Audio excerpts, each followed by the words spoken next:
Silence, please.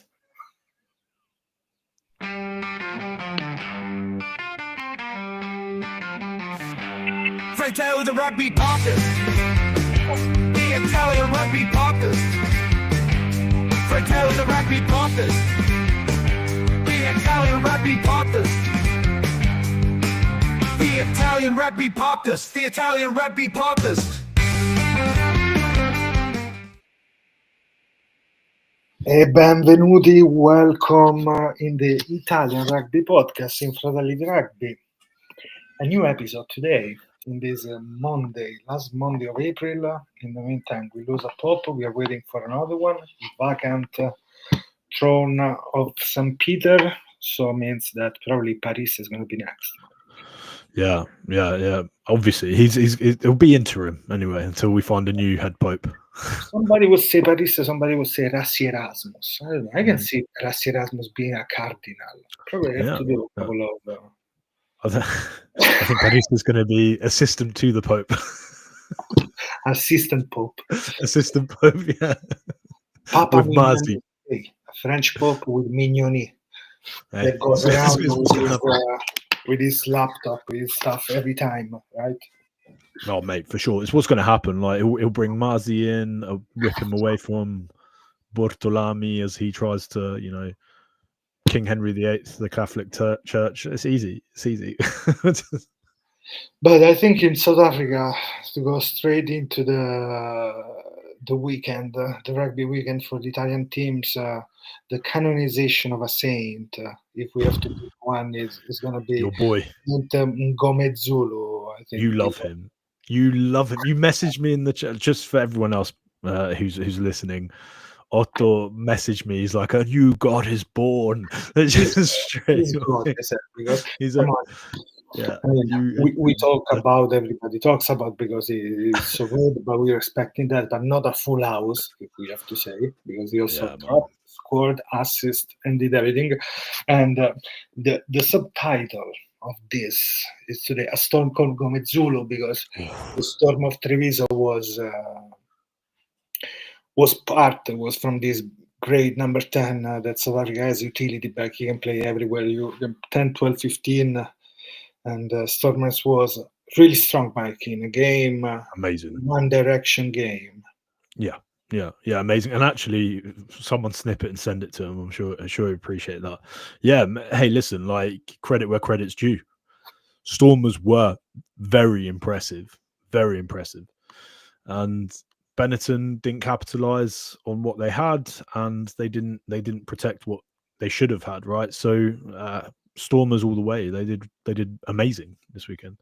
So it's interesting what Dobson, the Stormers coach, said in the preview of this of last weekend.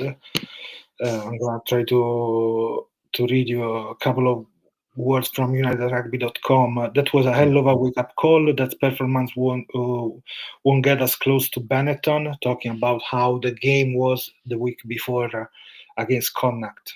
That is something we accept. That it was our worst defensive performance in years. Defensively, we were really poor. We were horribly exposed. And they totally fixed these issues against Treviso, because they literally read many situations where they found interception, even just closing doors and opportunity to go wide, many occasions. And they were good. They were good also in defense. Because they really tried to step up from the last week performance against Connacht, and they were really angry, Mike. Everywhere. Man, they were just impressive. Like like you said, in transition, right? We know that traditionally, right, Italian teams are a little bit more susceptible. But bro, like some of, like, particularly the quick attacking plays, they obviously said something to Adam Jones, because every opportunity, Adam Jones is like, here if you want, every single time, here's the mark if you want it, here's the mark if you want it, every single opportunity.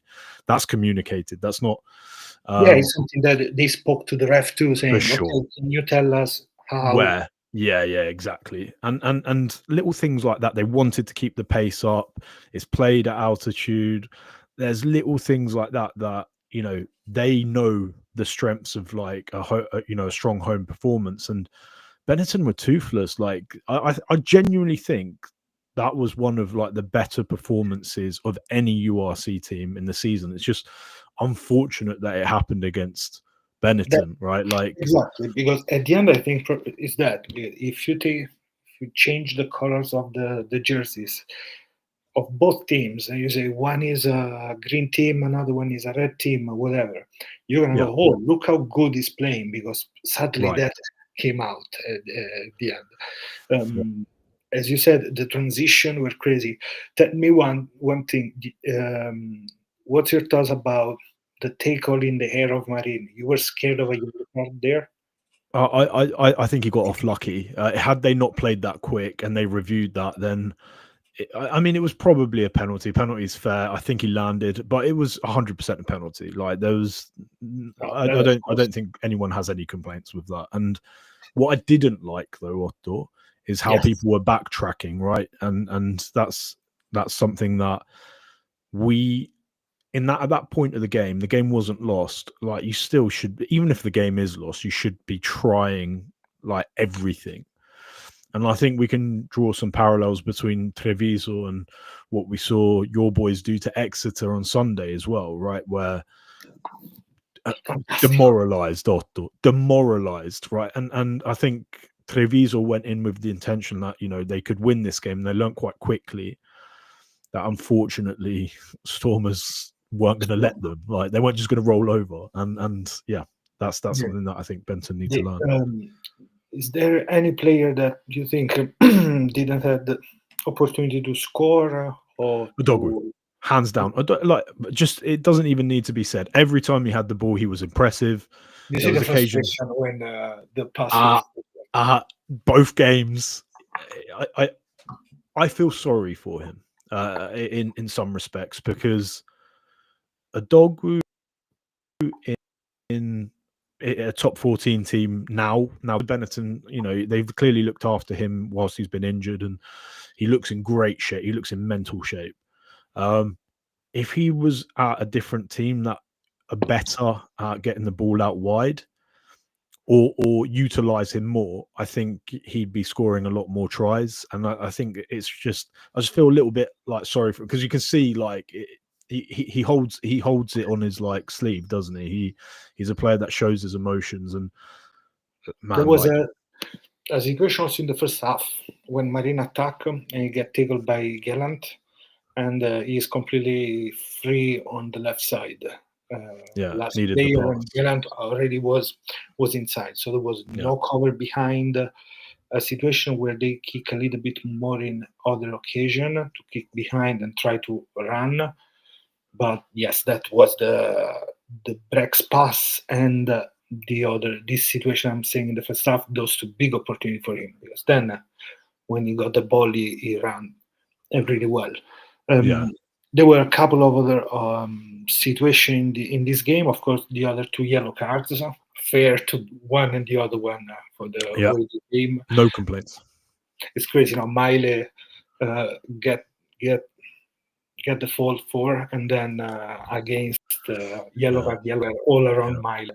Then a couple of. I will say this on Miley. I think had the yellow card not been against him, the thing, I don't think that would have been a yellow, because I think for me, it's a tough one, because there was head contact, but it was indirect. It was ball on. He hit the ball, chest on ball first, indirect head contact, and low degree of danger. Probably penalty would have sufficed, and also that point in the game. So was it 65 minutes? What's the point? Like, they were 40 points up. Like, but no complaints from me, to be honest. If we have to save something from this game, is of course, no matter what the ref, how he saw some scrums, but I think Benetton scrum was really good. They put a lot of pressure on Sandy, and then he went out for another sin bin. Probably one penalty earlier maybe was better too, but hey, anyway, the mood of the game was that one. I agree. And I think there was, again, right, we can talk about game management and urgency, but I think maybe spending 9 minutes scrummaging, like, to try and get that yellow card, at that point of time, right? Mate, you want to prove to the ref you have ascendancy. Nothing from it. That's the What's other that, thing. sorry? You get back with Exhausted. nothing, exhausted, Yeah. and Yeah. you don't get the ball. Yeah. No, you're spot on. It was a high level of effort for very little reward, and I think actually we probably learned a little bit there that we wanted to, maybe ego more than anything. We wanted to prove that we can scrummage against the South Africans, and it was maybe slightly egotistical there. We were going to send someone off. We're going to make a statement. Love that if you're winning the game. If you're winning the game, if you're 5 points up, 10 points up, scrum, because each scrum takes an age. If you're down by 25 points, not the right time in the game to waste 10 minutes scrummage, in my opinion, anyway. Obviously, I'm Bortolami wondering what's going to be the situation with the injuries, Mike. They're back, and there are a couple of injuries. There was Favretto, not that it looked didn't. bad. Yeah.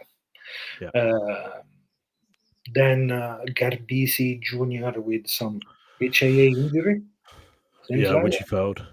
And that opened all the situation around the 9. Who's going to be the next 9? Who they're going to pick? Is going to be Castillo.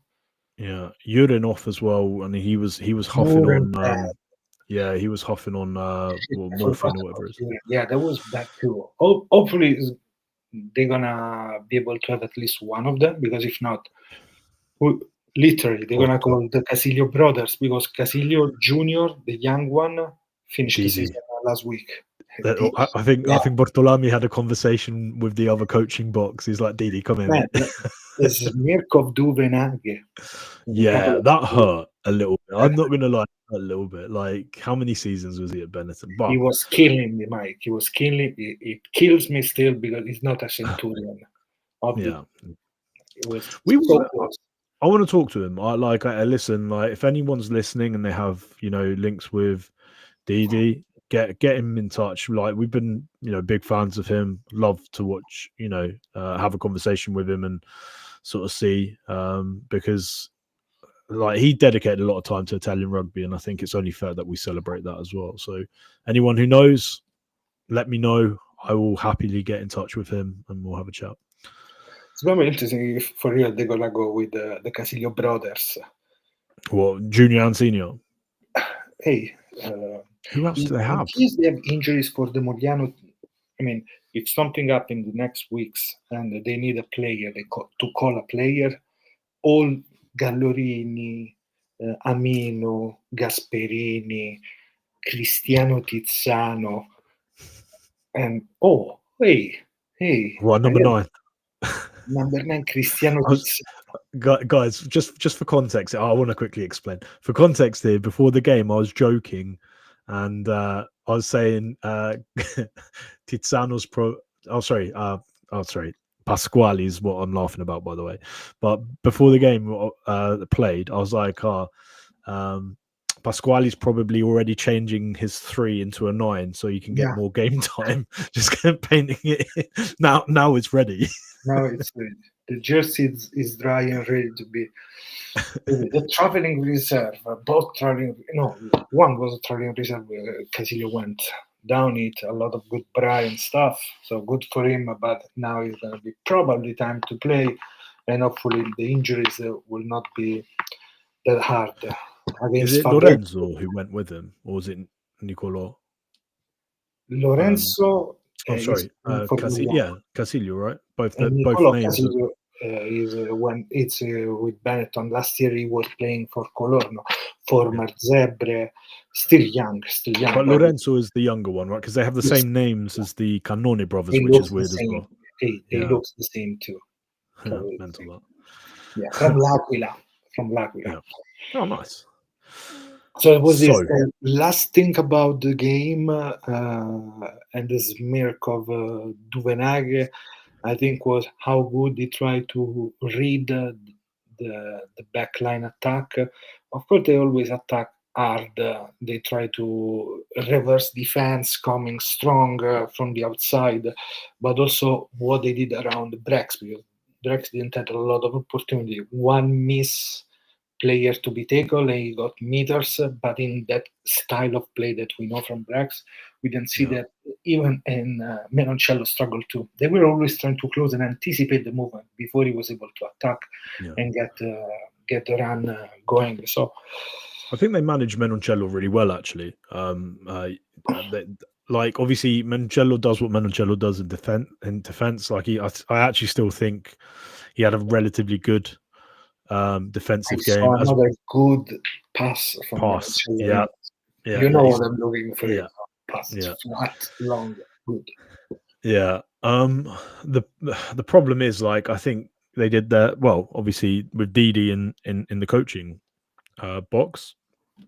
They knew who the danger men were. They knew, like, to be honest with you, like they knew where they should be spending that time researching who does what, and they were just better. They were just better to like everywhere. And just to last couple of things about this game, Mike. Now 8th position. Now the fight is against Munster Yes. because they have 41 points each, and these open new scenarios. From one perspective, is something we know that they can be on the edge, but they show us better in the last week. So let's see now how it's gonna go because Glasgow Warriors home against Franco Smith. And Franco Smith is always mad when he has to play against Always. Treviso. So I'm really wondering what kind of team they're gonna put in the 23. What kind of players they will choose for this game, and let's see. But it's really, really another final, like we're saying from weeks. Another final Yeah. for you because you need those points to keep moving on the ladder and to be sure until the end that you can be part of the playoff. Not to make things more complicated, but I also saw a report that Tui Piloto is back as well, just to add. Just to add. Just to add. Yeah. So it's going to be interesting if he's back for this game as well, man. Like, let's see. But it's Menoncello, on. obviously. Let's see. I was going to say Menoncello started a feud with his brother, right? Where he got that red card. Hopefully, he starts a feud with Sione as well. Munster will play against Ulster this week. So this is another interesting game to watch. Benetton against Glasgow on Saturday. Munster will play on Friday night.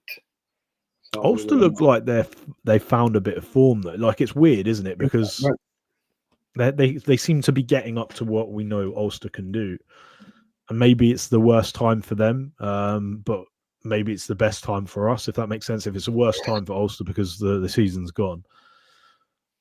It's gone because they have 38 points, Mike, but they don't seem to be that team that will do it. Actually, I don't think Ulster can find another way. Munster 41. I have a question for you though, Otto. Yes. How important are bonus point wins now? Key. If you think, and now we're going in the other game, Edinburgh. The draw between Zebre and Edinburgh, they stopped to get more points, but they're still back into the rush, the final rush to the playoff. And on the other side, Zebre lose some opportunity, and they don't get close to the neck, which is now Connacht, not the Lions, which is still crazy. Yeah. How it's changing over there. But yes, it's something that even last year with Benetton, we said at the beginning of the season where they were winning, we were saying yes, but we need more points. We need to score more tries. Zebre need to score another try this week too. But so that's the point. You need those because every point counts. So obvious, but it's so true at the end because they are so close together. If we look at the team now, we have Stormers. The Stormers 45, Scarlets 43, Benetton and Munster 41, 8 and 9 position. Then Edinburgh with 39. Yeah, it's crazy how like some of the fans were talking about a home playoff. Huh. It's one of those, right? Some of them can. Let's move to the next, Mike. And here, the mentions for a placebo song. You used to listen placebo when you were young? Not really a Not so placebo guy. No. Give me a couple of bands you used to listen. Oh mate, used to love Blink-182, Mayday Parade. I Sum liked 41. love Sum Oh, 41. Yeah, I loved the old pop punk. rock, And pop then I liked some of the British music, Arctic Monkeys. I don't know if you guys have you ever heard of Arctic Yeah, Monkeys? I know them, but I usually don't listen a lot of I like rock indie. music. To be honest with you, mate, I've got quite an eclectic palette for music. Love it. I love it. I love all kinds of music. I listen to classical music. I don't care. Exactly. I love, mate, love rock music. Love everything. Study to like techno. I just depends on what mood I'm in. Depends. No, techno probably is the only thing I can't stand techno, but all Love it. the Only when rave I'm studying though.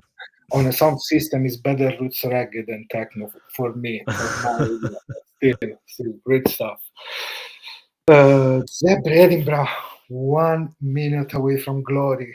Another managgia from the Zebre, because this was a game Yeah. that should have been consistently won.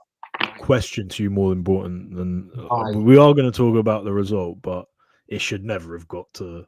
It should never have been 25-25, should it? Like it should never it should never have gotten to that point. Like, let's be honest. No. 5 points lost kicking. If we think about Trulla, the kick of Trulla, and then those other 3 points, I was sure this game was going to be won by Zebre. 9 points, easy 9 points. I had 11. That's 11-15 is what I thought. And it's weird because like for once it was almost like the bookies had this almost exactly the same. So Edinburgh were 1.5 points favorite, which means that they expected them to win by less than 2 points. That's how close they expected it to be. And to their credit, they were pretty fucking close, weren't they? But like it little things make big results, right? And like you said, kicking's still an issue. Like how many games this season have been lost from kicks? We look at the Lions game for sure. We look at this game for sure. I'm sure if we go back, I'm sure you could probably argue the Benetton game. So many have been lost from kicks, and it's trying to. I don't know what it is. Maybe it's the pressure thing, and they need to understand what it feels like for the pressure, or maybe we just need to stick with one kicker. If it's Trulla, cool. If it's Fratelli, cool. If it's Montemauri, cool. If it's Dare, cool. Just one kicker, no one else. Don't touch anyone else. Let them do it for half a season. And no, but the issue there was those 10 minutes without Dare, and Dare was I know. and so Trulla as the second was an hard kick for a player that usually play kick from 50 meters, but in the center, in the middle of the field, straight down, because he is capable of that. If they told me, okay, there is a penalty there, Krula will kick because Dare is not there, no problem. On the side, it's a little bit harder. I love Trulla's kicking out of hand, by the way, just to caveat all of that. Like, kicking out of hand, Trulla's got, we knew he had a cannon. The one so long. So long. That was Pan-esque. Yeah, man. They're missing him as well. Oh man, so many players to come back. Like if you look, Necula, Nocera. If we're talking about the back rows, Pani. Obviously, we're having discussions about all of the players to come, but as in coming up from the under-20s potentially. But man, like some gems to come back as well. So Mike, this game, yes, the kicking. The opportunities there, those 2 penalties, but I think also all those energy lost in those entry in the 22 when they wanted to kill the game, but they were not able to shot the bullet. Game management. There was all those chaotic situation. Tell me, like this game was lost in the last minute. Okay, that's probably why the bitter end is there. What do you think about? Let's start from the beginning of that possession. Yep. Garcia. What would I do? I wouldn't kick it away. No, I wouldn't kick it away. If it's was it 78? I can't remember exactly. I think it was 78-31 where he kicks it, right? I will check. A minute and a half, Otto. A minute, less than a minute and a half. If you can't retain possession for a minute and a half playing pod-based multi-phase rugby, single-phase rugby, what are you doing? Like, just pod up, wait 5 seconds. That's 10 seconds a rock easily, because like they don't call it straight away either. So it's like, okay. We're talking 15 phases, Otto. Less than, actually. We're talking 13 phases. If you can't retain possession at the end of the game over 13 phases, like little things like that, and especially where it was, like. Mike, can I tell you when he kicks the ball, Garcia? Go on, please tell me. When was it? I'm looking right now. 79.9 seconds. Otto, if you can't play, right now you burn me, because now it's like, if you can't hold for 4 phases, 5 phases, because it takes about 10 seconds a phase. He may, like, listen, this isn't on him. I'm joking. I'm sort of semi-joking here, right? The idea for me was kick outside, try to move the ball. I know they were not in the 22, which is another thing, but maybe try and attack wide, and then other 2 phases maybe make more sense. But you will not kick. I take it you've edited it for your YouTube. Quick question: who was the man going mental? Like, because I couldn't see it. Like, you couldn't see it, but there was someone losing their goddamn mind when the try went over. He was like smashing the floor, like he was shouting at people. You couldn't see who it was, but you could see like the body, and like when they were celebrating, you just see someone losing their absolute shit. Did you see who that was? I will tell you now. If you got it in front of you, let me know, because I was trying to see who that was, but it looked like they were just like. That's what I like to see that. As much. I don't know why. I think he maybe was okay. Let me see the tackle.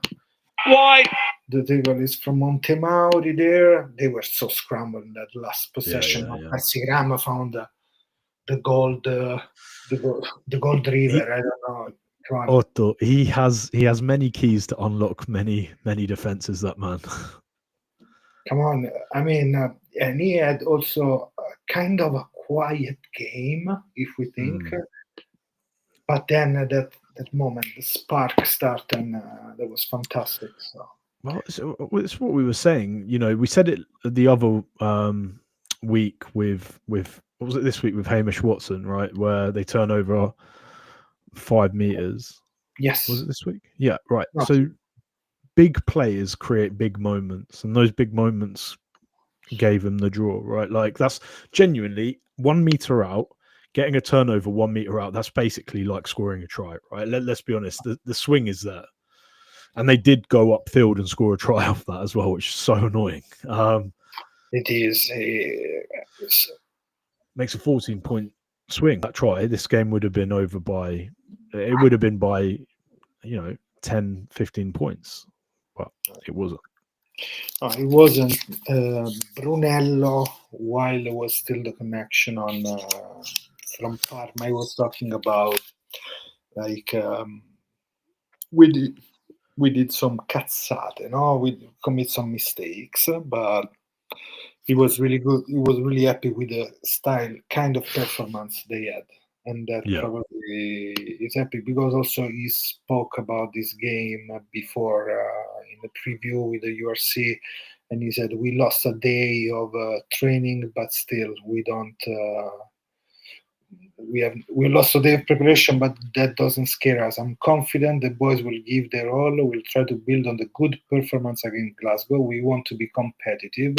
So for what he said, mission accomplished, by the way, because it's a draw, it's not a loss. Also. Yeah, and also, like, I said it in during the game, but I can draw a lot of parallels between how Zebre are playing today and how Crowley played, and it's something that you mentioned under Rosselli last season, the season before last as well. There seems to be something quite synergistic between Zebre and the national team, or the national team of old, certainly, where they're trying to flood the center channels with options, and I just love the way they play. Like they do play an entertaining brand, but it's just that last little bit of quality which Looks unfortunately like when they have heads up and they can attack, they attack pretty hard, but they always try to find spots, evasion skills, more move the ball quick to counter attack. That is really good for them.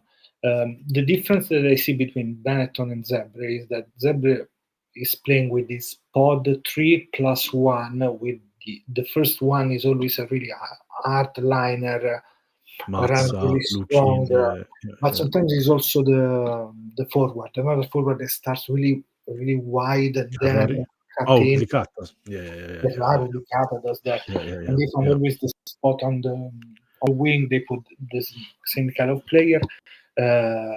So they play, let's say, with one blocker, full pass, and then they have one blocker. Treviso is playing a lot also of 9 with 2-3 blockers, really rugby league, right? 1, 2, 3 at the time. Trying to get out back. Yeah, it's tough, right? Because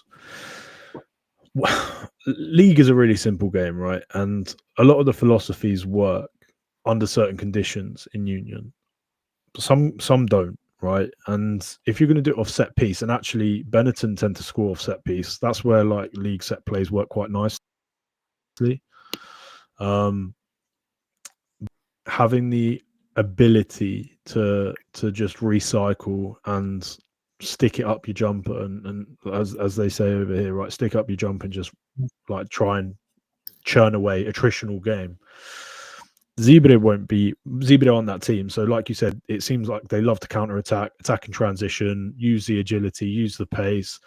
I love the fact that they back themselves down the blind, because you're catching wingers out. Wingers expect you to cut back in and not try and get pushed out. And I think Jersey now has learned enough that he's the one that cuts inside, but he's leaving a yard of space for people to go around them. So yeah, man, it was an interesting game. I think we learned a lot about a few of the players though, which is always nice as well. I think there was a lot of positives that we can take. Let's try to analyze a couple of these players. You mentioned Jesse. Jesse, for me, Mike, looking at some pictures and the videos, he looks bigger than last year. That is, I don't know, I have this idea. Maybe one day we will try to ask if he gained some muscles, and he looks stronger.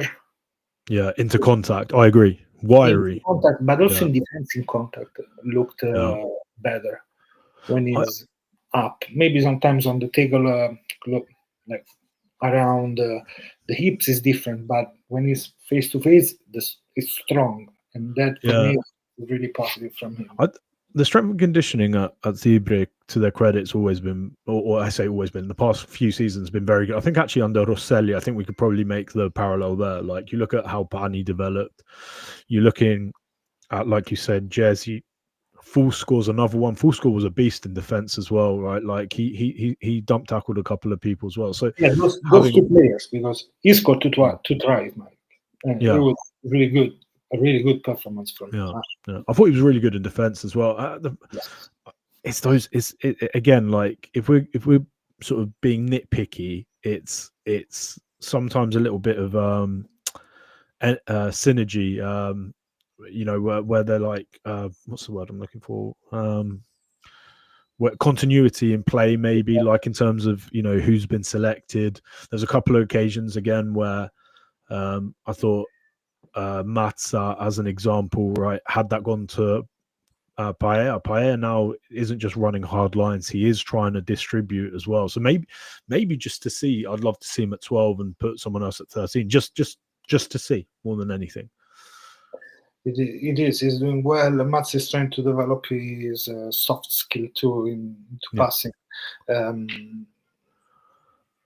Zambonin back, Mike. I wasn't expecting that. And to answer Claudio, Pani got an injury on his wrist, so I don't know how long he's going to take to come back. Maybe he's already training and everything. Hopefully he's going to I'll message him actually after this. I'll make sure that I know for the next podcast. I'll drop him a message. Otto Zambonin. Man, he gives so many opportunities in the lineout using another big player up there, and yes, is what you want to see. Man, he's so good. Like to come on after being out for God knows how long, and just turn over the ball immediately. He got 2 turnovers at lineout, right? And 2 turnovers. He ran around the park. Come on. It was really If someone said to you, like, I'm going to give you someone at the end of the game that's going to give you 2 turnovers in 20 minutes or however long he got. Oh, if they were telling me I was ready to sign, you bite their arm off. Like you can see why he's linked to the Premiership. You can see, and again, Otto, we maybe have been making noise about him more, but he's one of those players, like we said, that if he was elsewhere, if he was in any other Premiership side at the age of like 23, 24, bear in mind he was in Italy at like young, he'd be, people would be praising him. So hopefully he gets rewarded. Hopefully, if Zebre managed to keep him, but if they don't, he deserves to go somewhere and get a bit of a payday, Question: if Zambonin was David Zambonin, he was going to play for Wales. Oh, mate, he'd be like that. Do you know how loud people would be singing his name? Like if like David Jenkins, I mean this with respect, right? Oh, of course. Absolutely. David Jenkins is a fantastic player and he has a very, very high ceiling, maybe more so than Zambonin. But right now, Zambonin's the better player. Like, in my opinion, anyway. Like right now, Zambonin is the better player. I think David Jenkins is an exceptional player, but that's also how highly I rate Zambonin. So, like, if you were to say that, yeah, of course. It's just he plays for a team that loses, Otto. If he played for a team that won, if he played for Leinster, people would be like, this Zambonin, we should go on the Lions. Like they're going for what happened with Jenkins when he came from Master to Leinster, because it's a Leinster even better, right? Before it was right. And then it was pretty great. I get it, because you need to learn how to win, right? And you need to players, particularly when they're young, in the formative years, right? They need to learn how to win. If they don't, they develop this chip on their shoulder like Zebre have. Like Ferrari's got a bit of cunt about him now. Like you see these players where they're having to really let's face it, right? You see what happens when there's a pushing and shoving. The wingers get in, but like all of them have something to prove, and like it means so much more to them. And that's what happens when you're in an environment where you're constantly being told that you're not this and you're not that. But if they were in a different environment, those sets of players which have the skills, which frankly, have been embarrassing some of the bigger teams in the URC this season, people would be shouting their name. And this is the point I'm trying to make. Like for me, Zambonin, amazing. And let's see what happens. Either way, I'm be really happy for him. Josh, pretty defensive, of course, on the 5 meters. Let's say about the. This is great, of course. It's great what is happening now with Zebre. If you think 2 years ago, do you think in 2 years this is gonna be?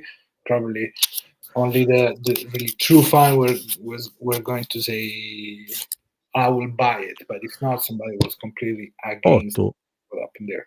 People were laughing when we said that they could finish 13th this season. Like people were genuinely like Zebre, what you want about it? They finished dead last for the past X amount of years. Like, how could they finish first? Zebre could have been in the playoffs had that I don't think we can say the second Benetton game, right? Because they lost by 12 points, right? You don't accidentally lose by 12 points. No, but the first Benetton game, Lions. And points here and there, you can take it. Huh? They'd be a playoff team. They'd be a playoff team. Brunello is a fantastic coach. And if he spoke French, I'm sure he'd be in the top 14. But luckily for us, it's a dictionary. So hopefully he stays with us. If Brunello was a Beaujolais, it's been some resurgence, right? Like, and again, it makes sense. He's back a lot on the team because he doesn't need to scream anymore like we've seen it, because he knows they're giving everything for him too, and Yeah, for sure. And then also there's like, I think there's a discussion, that we were having with regards to where does Rosselli sit in all this after a fantastic win with the women's. Congratulations, ladies! You've done us absolutely proud against the Welsh ladies. The point is, right, there has been continuity. They were both under 20 coaches. They're both under 20 coaches. They both know how to develop players. They both know how to develop players. And they are high quality players. It's just that one's benefited from more experience. Like, Rosselli backed the young players and gave them time. And with time, they gained experience. And now Brunello can now get them to where they need to be. They're both fantastic coaches, though. Like, that's one thing. Like, for me, just because a coach doesn't win a lot doesn't mean they're a fantastic coach, right? Sometimes you have to be that man to hold the burden of the team whilst they're looking to improve in transition. We have seen many of them passing through. We have seen a lot of those. Yeah. No, it's not something. Couple of things before wrapping up, Mike. First, other two games, and then it's already South Africa time for Italy rugby, and we are already almost there. So we need energies. We're gonna have a lot of Zebre. They're gonna end up their season in 2 weeks, which is great. They can have the 3 weeks off, do whatever they want, and then get ready for Quesada. And on the other side, let's see how long is going to be the season of Benetton. Everything can click, everything is still there. On the other side, the 8th of May will be announced, the Lions team. Oof. Can you give me one outsider, one player that nobody's seen? I don't know, because I think the outsiders now, like people are starting to just accept the fact that Pollock are in the name or Free. I think, mate, I'll say who I think is going to start, and it's going to upset people. I think Freeman's going to start. I think Freeman will start for the Lions, and that's going to make people upset because they're like, oh, what about Darcy Graham? What about Hansen? What about? I think it will be Freeman on the wing. I think it will be Kinghorn, and I think it will be James Lowe. Those are the three that I think, and I know like Lowe but Freeman's such a versatile player. Anyway, a bolter, someone who no one has mentioned. Let's say I really like Matt Fagerson, or I really like if I'm going massive bolter, someone who has a massive ceiling but has been playing in a losing team. I want to say what's his name? The Welsh 8. The Welsh what? 8. Oh my god! With the mustache, I can't remember his name. Yes. Oh mio Dio! Come on, I understand you. Everyone understands, but we don't have the name. Okay, him, huh? Okay. Yeah, mate. He's like, again, right. He's been so good. Playing so well. I know obviously people are like, oh well, what about Talupe Falatal? Not for me, right? But in terms of like how well he's been playing, like, man, he's a great player. Aaron Wainwright, by the way, is who I was talking about. Yeah, Aaron Wainwright. He's been a fantastic player for them, mate, and like he's one of those players who is so good, right? It's just a shame. Okay, I hope they're gonna call, of course, Jack Willis. Oh, man, I would love to see Jack Willis play, and his brother. I'd love to see them both play. No, but Jack Willis and maybe also old man James Courtney Laws. Those two maybe can be recalled. But I started looking on Instagram and stuff like Nicky Smith. Come on, they have better player to. Who's gonna be in the team? Nicky Smith? I don't think so. Fagerson, I agree with you. Yeah, well, again, he's just one of those players, right? I've got a question for you, right? And this is something that sometimes gets asked. Like, how important was Lions to you growing up? Like, is it shown a lot in Italy? Is it something that's celebrated as much? Was on Sky, and we don't have that rugby tradition. But I bought one of my first rugby balls was a British and Irish Lions ball that I bought in Ireland. When I went to Ireland, I was 16. I remember I said, "Oh, look, they have the stuff. Let me get one." So For I me, love it's that. great because it's great the idea to put together players in general. Like I like selection, but also like this historical, this tradition, and that can move so many people. That is also a great thing. For I sure. love the World For Cup sure. because move people around. I love Six Nations for the same reason. I love uh, that. So I look at every time with excitement. With also it is not totally the best of the North, but there is the Northern approach on rugby that fight every time with three different ideas from the Pacific, and that is fantastic. Yeah, I agree. And you know what? I think that's a lovely point to end it on. Like, that's how much you hit the nail on the head there. It's about different philosophies clashing into this pot of, best players in the home nations, just going at it against the old colonies and just Right, and finding also the right the way to go around problems, issues. You have to codify really well the other team, analyzing, finding way. Hey, when they draw in South Africa with in New Zealand with Gatland, how they arrived to the last game, playing Sexton Farrell together, moving the ball behind every time. That was fantastic to see. Okay, we unlocked that. Also, how it ended up with Mornestein at the end in South Africa, it's crazy if you think. yeah, Russell the coming here, same. Yeah, always in, always the same, isn't it? With always here. Mornstein. Oh, it's great. We're gonna see a game against England, against Argentina, which make another level of passion to that. I don't know. Yeah, for sure. They deserve that as well, I think. Yes. Hey, maybe one day there's gonna be something. The Alps with French player and Italian players Latin. together. The Latin, Latin Lions, yeah, get the Latin. Argentinians involved. Quick, and I suppose actually, like, quick point, right? As it stands, how many Italian players do you think would get in the Latin? How many countries we put in it? Let's just no disrespect to Portugal or Spain. I don't think anyone of them makes it, but let's say France, Argentina, and Italy. France, Argentina, and Italy. Yeah, Latin. With Argentina. Oh, interesting. I think one can be, of course, Menoncello. Yeah. Great to see Capuozzo, of course, in a team like that. Well, Back row, maybe. But more than back row, I think is It's Gonzalez and stuff. Like, Argentina have got some disgusting back rows there. Literally, for me, if I have to put two players, probably another one is three players. Another one is Fischietti. Yeah. Fischetti will make that. Yeah, for sure he would.